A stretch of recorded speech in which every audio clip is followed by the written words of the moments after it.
Hi, Captain Steve for BoatTEST.com, and today we're taking a look at a center console from Grady-White that is the harbinger of a whole new series, the Coastal Explorers, that combine family cruising with coastal fishing. It's the 251 CE. Let's start by looking at where she gets her handling from, the CV2 hull. This is a proprietary design from Grady-White. It starts with a 16-degree dead rise at the transom, and instead of maintaining that angle as the hull moves forward, instead, the geometry narrows as we reach the bow. Looking at the back again, note the standard hydraulic trim tabs. But there's more.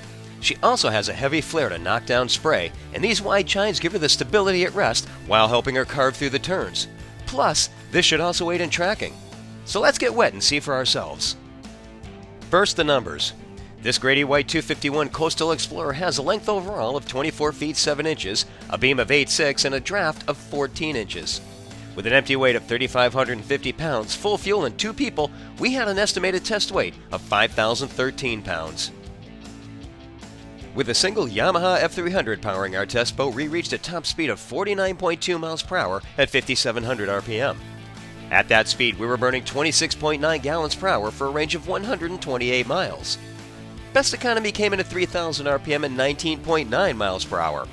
That turned in a fuel burn of 6.6 gallons per hour and a range of 211 miles. Most will probably ease her up to 3,500, where the speed climbs to 24.3, and there the 9.4 gallon per hour fuel burn comes with only a 1 mile penalty to the range. All this, of course, while holding back a 10% reserve.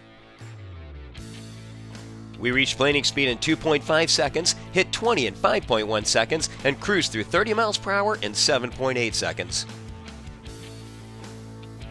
The 251 really does have a nice riding hull.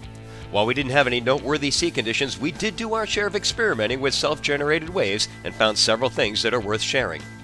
First, there's that tracking. She definitely tracks better, especially in situations like quartering seas. We rode up to the wake of the camera boat and let it hit the port quarter, and sure enough, we remained straight and true with hands off the wheel when we should have been sent off in another direction. Second, crossing wakes at various angles showed that the strakes combined with the generous bow flare served quite well towards producing a dry ride. We also noticed a softer ride than expected. The ride is made even more enjoyable with this functional helm. Some key features that stood out to me: the thick scratch-resistant windshield that offered no distortion, a comfortable footrest, and the extra space on the dash. There's room enough for 2 15-inch nav screens. Now let's look at some of her onboard features, and since this is a center console, we'll start with fishing features. The seating just ahead of the console makes a great place to ride out to the fishing grounds. To both sides of the bow are a pair of 74-quart insulated fish boxes with overboard drains. With the optional table dropped into position, we have an elevated casting deck at the bow. Grady-White sure does storage well. To the starboard side of the bow, tackle organizers. To the port side, storage drawer. As we move aft, under the observer seat is a 25-gallon insulated live well. It can double as a cooler too. Across the stern, there are 2 storage areas to either side of an insulated cooler. With everything closed off and the cushions removed, we have an aft casting deck 6 feet 8 inches across. Rods can be placed in 2 flush-mounted holders in the cap rails to both sides. 4 more are behind the leaning post, and another 4 are at the back of the T-top. And it's important to note that every rod holder, even the cup holders, all have a hose underneath that takes any water inside and drains it out. Here's a much appreciated feature: a tool holder in the center of the leaning post. Below are storage drawers. Now let's see what sets her apart with the family features. Everyone will appreciate this seat just ahead of the console. Underneath the seat is an insulated self-draining cooler. The bow area is certainly among the most comfortable I've seen on any center console. The optional table rounds out the features and makes it into an alfresco dining area. Lower the table, add a cushion, and we have a chaise lounge. We can also move the table forward, and with the filler cushion, we can create a large sun pad.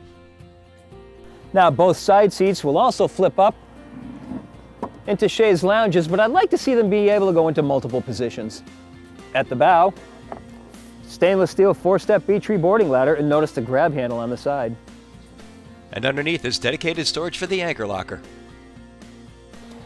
We've seen jump seats at the back of boats before, but Grady-White has a different take on it. Theirs come up from the back, and there's even storage underneath.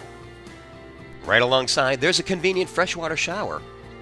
At the stern, there's another sun pad for use when not underway. And Grady-White offers an optional tow pylon here for water sports.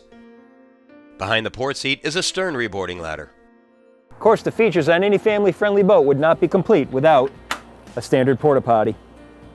This space offers enough room to serve as a changing station as well. All things considered, this is a boat that I wouldn't hesitate to take out well past protected inlets and into deeper water. And as for her amenities, she's better equipped than some larger boats that we've seen. And we're also impressed with her fit and finish. And that's my look at the 251 CE from Grady-White. For BoatTEST.com, I'm Captain Steve. We'll see you on the water.